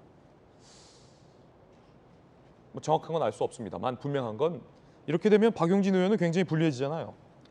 계파가 없기 때문에. 뭐 김남국 의원이 이런 방식이면 이재명 의원도 컷오프 된다 이렇게 얘기하신 거는 그거는 이제 약간 엄살이고, 실제 박용진으로서는 엄청난 걱정이 있죠. 그 방금 말씀하셨습니다만 여론조사상으로는 국민들의 지지와 주목을 민주당의 당대표 적합도에서 2위를 하고 있고 이재명 후보의 대항마로 주목받고 있는데, 정작 그 중앙위원회에서 다룰 때에는 박용진에 대한 어떤 계파의 지원이라든지 지지 그룹이 없기 때문에 거기서는 제외되는 게 과연 이게 혁신이냐, 당연히 이런 생각이 들고요. 그 전당대회 룰을 어쨌든 그렇게 고민을 한 것에 대해서 저는 되게 부족하다고 생각을 했습니다. 왜냐하면 두 가지 의미인데, 국민의힘은 70% 30% 이렇게 예비 경선을 치릅니다. 컷오프를 그렇게 합니다. 그러니까 무려 국민 여론을 70%나 이렇게 담거든요. 5대5를 담습니다. 그리고서는 본선에서는 당원이 70 이렇게 하죠. 근데 민주당은 겨우 25%를 본 선거에서 반영한다고 하고서는 정작 예비 경선 때는 제로예요. 아무것도 반영하지 않겠다고 그러니까 국민들이 볼 때는 이게 무슨 혁신인가 싶으실 거고, 또 하나는 뭐냐면 이게 일반 국민 여론조사가 아니에요. 그래요? 예. 민주당을 지지하거나 무당층만을 하고 국민의힘이나 다른 정당을 지지하는 그 국민들의 여론은 반영하지 않겠다는 겁니다. 그렇군요. 예, 그렇기 때문에 사실상 그 뭐 당원들의 지지도를 확인하는 수준의 여론조사일 텐데, 아니 그것조차도 그 전당대회의 그 중앙위원들끼리만 하겠다고 그러니까 이건 혁신도 아니고 국민들에게 귀 기울이는 것도 아니고 이걸 어떻게 봐야 되나. 이 전당대회 룰을 이렇게 다시 뒤집어 버리는 바람에 누군가가 이득을 볼 거예요. 계파의 지원을 보고 출마하시려고 하시는 분, 계파의 지지가 분명하신 분들은 어떤 더 이로움을 얻겠죠. 그러나 국민들에게 실망감을 더 드리겠죠. 저는 그래서 누구에게 유불리를 가지고 이런 문제를 볼 게 아니라 민주당이 더 개방적인 전당대회를 하겠다고 하는 거냐, 민주당이 더 민심을 듣겠다고 하는 거냐, 당신과 민심의 괴리를 어떻게 극복하려고 하는 거냐라는 의미에서 전당대회의 혁신, 전당대회 흥행을 바라보고 이렇게 준비를 하는 건데, 여기에 나한테 유리하고 불리하고 이렇게 자꾸 이런 일들이 벌어지니까 여당과 대통령의 어떤 그 실정과 실수가 민주당으로 오기는커녕 오히려 더 많은 비판을 받고 있는 상황이라고 생각을 합니다. 이건 아니다. 두 분 다 의견 주셨는데 전재 의원님, 그럼 민주당 비대위가 누구를 위한 룰 변경이라고 보세요? 저는 당대표는 저는 뭐 이재명 의원이 사실 출마하는 것은 당을 위해서 뭐 바람직하진 않다고 생각합니다만 룰을 어떻게 하든지 간에 어대명이라고 생각합니다. 어차피 대표는 이재명. 그래서 이 당대표 룰을 이제 어떻게 하든지 간에 뭐 이것을 뭐 전준위의 결정을 뒤집었다고 해서 뭐 이재명 그러면 의원에게 불리하게 되냐, 그거 유리하게 되느냐 꼭 그런 건 아닌데 오히려 저는 최고위원들의 선출에 오히려 더 어떠한 그런 좀 의도가 있는 거 아닌가 생각을 해요. 왜냐하면 이제 이게 당대표 선출뿐만 아니라 이제 최고위원 선출할 때도 예비 경선을 할 때 이제 중앙위원회 100% 지금 한다는 거 아닙니까? 그냥 전준위에서는 그걸 7대3으로 했죠. 그렇게 되면 뭐 예를 들어서 철험의 의원 중에서도 제가 알기로는 이번에 또 몸을 푸는 의원들이 있는 걸로 알고 있어요. 아, 몸을 풀고 있습니까? 예, 그러면 이런 분들은 아마 여론 경선을 하면 더 불리할 수는 있죠. 컷오프 될 수가 있죠. 오히려 이제 중앙위원회는 의원들 그리고 또 의원들이 뭐 결속력이 있는 어떤 그런 계파에 따라서 될 수가 있기 때문에 그래서 아마 최고위를 결국은 이제 당 대표는 어차피 어대명이고 어대명의 이제 이재명 대표가를 옹호적인 이러한 최고위원들을 오히려 많이 최고위원으로 선출하기 위한 좀 그러한 의도가 있는 거 아니냐 좀 그런 생각이 많이 들어요. 그리고 어쨌든지 간에 전준위가 사실 굉장히 무력화되고 무슨 들러리 선거처럼 됐잖아요. 저는 그것은 민주적 절차적 정당성에서는 굉장히 옳지 않다고 봅니다. 그래서 전준위의 의견을 당연히 받아들여야죠. 그래서 그런 면에서도 전준위의 결정을 존중하는 것이 저는 뭐 오늘 아직 확정된 건 아닙니다만 확정된 건 아니니만큼 정말 이거는 재고가 필요하다. 이러한 의견을 말씀드리겠습니다. 예, 각 패널들의 개인적 견해 전해드렸습니다. 이번엔 저희가 준비한 다음 순서 뜨거운 소식 3가지 준비되어 있습니다. 첫 번째 소식부터 공개합니다. 수포자, 수학 포기자였던 늦가기 학자가 수학계의 노벨상을 타는 쾌거를 이뤘습니다. 주인공 허준희 교수의 이야기 직접 들어보겠습니다. I grew up in Korea and I dreamed of becoming a poet to express the inexpressible. I eventually learned that mathematics is a way of doing that. 남들이 수학 올림피아드 준비할 때 허준희 교수는 시 쓰기에 전념하기 위해서 고등학교를 자퇴했습니다. 밤에 저한테 그 이메일을 보냈어요. 자기가 옛날에 학생 때 쓴 시를 적어 보냈는데 아주 잘 썼습니다. 아니 정익진 변호사님, 고교를 중퇴하고 수학 포기자고 시인을 꿈꿨던 사람이 어떻게 수학계에서의 노벨상을 탈 수가 있습니까? 이거 지금 수많은 우리 학부모들이 보고 있어요. 필즈상을 어떻게 받은 겁니까? 제가 옛날에 어떤 책을 읽었는데요. 그게 학문의 즐거움이란 책이었어요. 근데 그게 일본 수학자가 쓴 책인데 그분도 필즈상을 갖다가 수상한 분이었거든요. 비슷해요. 어렸을 때 입학 시험도 떨어지고 피아니스트가 되려고 하다가 수학의 재미를 느껴가지고 필즈상을 갖다가 탔는데 마찬가지로 허 교수도 어렸을 때 그렇게 방황하고 그러면서 오히려 그 그릇이 커진 거 아닌가. 허 교수가 뭐라고 얘기했냐면요. 좋은 일을 자기가 좋아하는 일을 하다가 의미 있는 상을 받았다. 그렇기 때문에 그렇게 어린아이들한테 자기가 하고 싶은 것들을 할 수 있게끔 이렇게 막 풀어줘야 오히려 더 큰 그릇이 되고 그래야 기초학문도 발전할 수 있는 것이 아닌가 싶습니다. 예. 중3 때 수학경시대회에 나가려다가 시작이 너무 늦었다라는 말을 듣고 포기한 바도 있고 허준희 교수는 구구단 떼는 것도 늦었다라고 합니다. 우리 아이가 좀 구구단이 늦더라도 혼내지 마십시오. 기다려줘야 합니다. 필즈상 받을 수 있는 아이일 수 있습니다. 여러 가지 시사하는 바가 컸습니다. 축하드립니다. 두 번째 주인공 만나보시죠.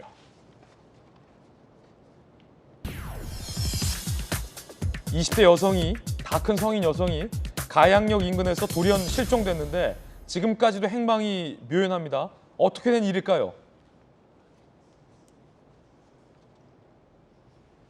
자, 해당 여성입니다.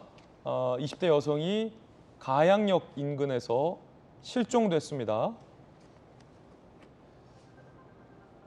자, 자, 본인이 미용실을 방문하고 이런 사진도 직접 올렸는데 지난달 27일에 실종이 된 거예요.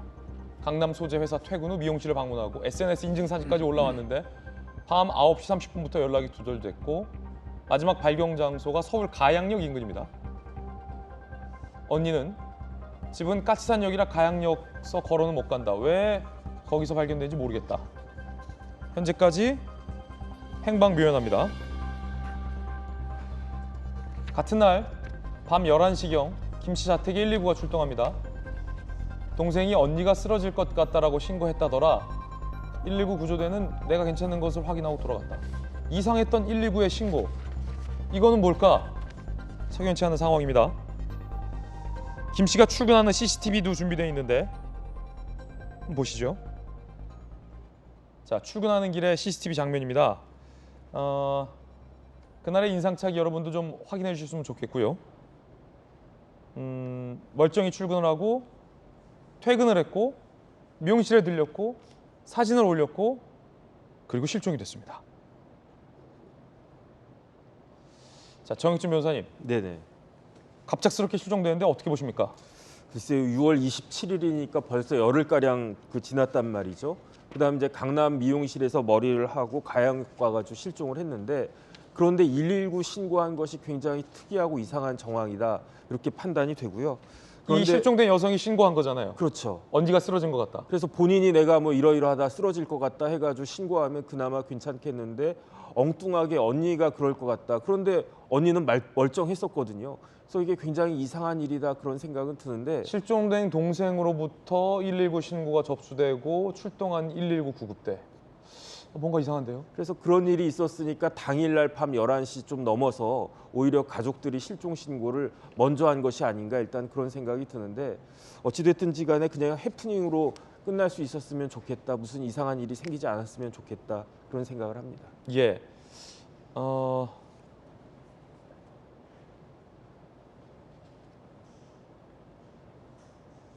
범죄심리학 교수들은 이렇게 의심합니다.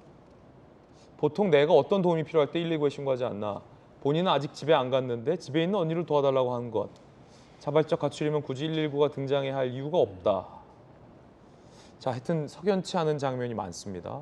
과연 이 여성은 어디에 있는 건지, 어디에서 어떤 상황에 처한 건지 상당히 의심스럽습니다. 판사 출신의 전조 의원께서는 어떻게 보십니까? 어떤 가능성이 좀 있을까요?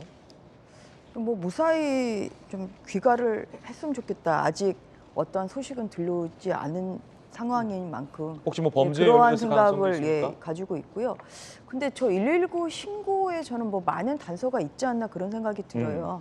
왜냐하면 그 이수정 교수님이 이제 이야기한 것처럼 뭐 이게 뭐 본인이 그렇게 아파서 그 자기를 구제해달라 이제 그런 것도 아니고 언니 집으로 이제 그 전화를 받고 119 소방대원들이 좀 간 상태 아니겠습니까? 그래서 거기에서 좀 뭔가 좀 그런 전화에 많은 좀 메시지 뭐 약간 이제 이런 것이 좀 있는 거 아닌가, 많은 단서가 있는 거 아닌가 이런 생각을 좀 가지고 있고요. 이 전화 자체는 좀 이례적인 그런 전화라서 좀 그것부터 단서를 찾아서 좀 진행을 하는 것이 어떻겠나 그런 생각을 하고 있습니다. 예, 사실 다 큰 성인이 실종이 된다라는 것은 어떤 이 범죄에 연루됐을 가능성도 있을 것이고 또 자발적인 가출을 한다고 보기에는 가출을 할 만한 어떤 단서 조항들이 충족지 않다면 도대체 여성이 실종된 상태에서 어떻게 119에 신고가 됐으며 저 상황을 어떻게 봐야 될지 전주혜 의원님 말씀대로 굉장히 큰 단서가 저 119 신고에 있을 것 같다는 119 신고 들어요. 당시에 아무튼 좀 정상적인 상황은 아니었지 않나. 예, 뭐 신변에 좀 위협이 있었던 상황이라고도 좀 생각을 해볼 수 있는 것 같습니다. 예, 그래서 정말 자발적인 의지로 전화를 한 건지 좀 그런 부분도 굉장히 의심스럽고요. 예, 좀 빨리 어떤 좀 그 반가운 소식이 좀 들려오기를 바라겠습니다. 예. 자, 목격자가 있으시면은 경찰 측에 제보를 좀 부탁드리겠습니다. 뜨거운 소식 함께하고 있습니다. 세 번째 소식입니다. 이상민 행안부 장관이 윤희근 치안정감을 경찰청장 후보자로 제청을 했습니다. 그러면서 지난 정권의 치안 정감들이 정치 권력과 연계돼 있다며 수사가 필요하다라는 의견을 밝혀서 논란이 되고 있습니다. 지난 정권에서 임명되었던 치안 정감들의 경우에 정치 권력하고 상당히 이제 연관돼 있다는 세평을 많이 들었습니다. 새로운 인물로 우리가 새 정부의 경찰청장을 맞이해야 되겠다라는 생각에 제23대 경찰청장 후보자로 윤익은 치안정감을 제청합니다. 향후 행안부에서 이루어지는 협의 과정을 거쳐가면서 최대한 의견이 반영될 수 있도록 하겠다는 말씀을 드렸습니다. 이상민 장관은 지난 정권에서 수사돼야 할 것 중 수사 안 된 게 꽤 있다. 문정부 청와대가 경찰을 직접 쥐고 있었기 때문이다. 정치보복으로 볼 수 있지만 그렇다고 뻔한 잘못을 가만 놔두는 것도 정말 불공정하다라는 입장을 밝혔어요. 전주혜 의원님, 이거 어떤 의미입니까? 이제 윤석열 정부에서는 그 민정수석실이 폐지가 됐죠. 그래서 이제 전에는 이제 경찰에 대한 어떤 그런 뭐 지휘 감독이랄지 이런 데 있어서 이제 민정수석실에서 일부 역할을 했습니다만 이제 그것이 이제 없어지다 보니까 당연히 또 그 제청권자인 그 행안부 장관으로서는 저는 뭐 이러한 좀 전 정권에서의 경찰의 좀 그 중요 수사를 좀 무력화한 뭐 이런 것을 충분히 저는 지적을 할 수 있다고 생각합니다. 이제 이상민 장관의 이러한 발언에 대해서 또 비판 여론이 있습니다만 제가 좀 알고 있는 이제 법조 선배시거든요. 이제 같이 파사 생활도 했고 학교 선배이시기도 한데 제가 아는 이제 이상민 장관은 굉장히 신중하신 분이고 어떤 그런 근거 없이 본인의 추측을 이야기하시는 분은 아니에요. 그래서 아까 이제 이야기하신 뭐 정치권과 좀 그 관련이 있다 이제 이런 부분도 아마 어떤 이유가 있어서 그런 말씀을 하신 것이라고 생각을 하고 결국은 이제 지향하는 바는 윤석열 정부의 경찰은 어떤 그런 정치 권력으로부터 독립해서 중립적이고 공정한 수사를 해야 되지 않냐 이제 이러한 좀 의지를 표출한 거 아닌가 좀 그런 생각을 하고 있고요. 예. 또 한편으로는 지금 그 여러 가지 수사가 지난 그 정권에서 사실 제대로 수사되지 않은 면이 많았죠. 그래서 그러한 면에서도 좀 경찰 수사가 좀 더 정상화될 필요가 있다. 뭐 이러한 말씀을 하신 걸로 저는 이해하고 있습니다. 박용진 의원님요. 이제 그 문재인 정부에 대한 지금 윤석열 정부의 태도가 상당히 지금 걱정스럽습니다. 그러니까 모든 그 경제의 문제 또 인사 관련 문제에서 국민들에게 실망감을 안겨주면서 오히려 전 정부에게 망신 주고 갈라치기 하고 대립을 삼고 정치보복 수사가 예고되고 이렇게 하면서 그걸로 이렇게 국정운영 동력을 삼으려고 하는 거 아닌가 하는 생각이 들 정도고요. 그런 면에서 글쎄요, 행안부 장관이 그 인사 발표를 하면서 굳이 이전 정부에 대한 수사 의지를 저렇게 강력하게 이야기를 하고 이전 정부에 대한 비판을 저렇게 얘기하는 게 역대 이런 경우가 있었나 싶어요. 그리고 저분이 행안부 장관으로서의 역할을 해야지 경찰 수사에 대해서 이래라 저래라 지금 이야기하는 것이 정말 뜻밖의 일이고 이런 그 행안부 장관 보신 적 있으십니까? 내무부 장관 때나 보던 일이에요. 내무부 장관이 그 경찰 치안본부 설치해서 경찰에 대해서 이래라 저래라 하고 민주화운동 탄압하고 우리 국민들을 억압하는 그런 모습들 보였던 그때 보던 모습을 지금 보고 있으니까 경찰국 설치에 대해서 경찰 자체가 지금 비판하고 있는 건 아니겠습니까? 부적절하고 또 부적절한 태도라고 생각합니다. 예, 양측의 의견 전해드렸습니다. 저희들은 60초 광고 보고 돌아오겠습니다. 잠시 후에 뵙죠. 네, 오늘 저희가 준비한 소식 모두 다 전해드렸습니다. 저희들은 내일 아침 8시 50분에 더욱더 풍성한 소식 들고 인사드리겠습니다. 오늘 하루는 분명 어제보다 나을 겁니다. 좋은 하루 되십시오. 고맙습니다.